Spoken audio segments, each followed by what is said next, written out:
In today's video, I am going to teach you how to build a bucket list dashboard in Notion. Start in Notion by creating a brand new page.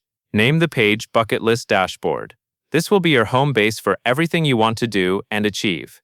Add an icon and a cover if you want a little extra personality and quick visual recognition in your sidebar. Then switch the page layout to full width. Full width gives your database more room, which makes a gallery layout feel clean and spacious. Next, add your main database. Click into the page and type /gallery. Then create a new gallery database. This gallery will hold each bucket list goal as its own card, which is perfect for visual planning. Each card can show an image, and that makes your dashboard feel inspiring instead of looking like a plain list. Now configure the properties so every goal has the right information attached to it. Add a select property for category, and set options like travel, health, career, or personal.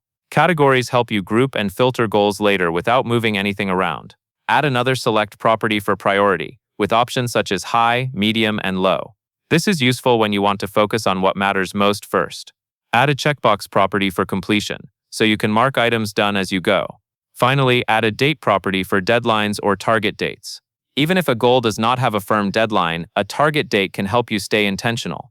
If you already have sample entries, you can click into a category like travel, open a specific goal card, and add a new property. For example, you can create a tag-style property named Highlight, so you can label special moments or key goals you want to feature. Once your properties are set, adjust how the gallery looks. Open the database menu with the 3 dots, then go to Layout. Set Card Preview to Page Cover so each card shows an image. Then choose a card size like medium or small, depending on how many goals you want visible at once. Turn on Wrap Properties so you can see details like priority, tags, and completion without opening every card. To finish, open Property Visibility and choose which properties appear on the card. Make sure the ones you care about most, like tags, checkbox, and date, are visible so the dashboard stays easy to scan. And that is all there is to it.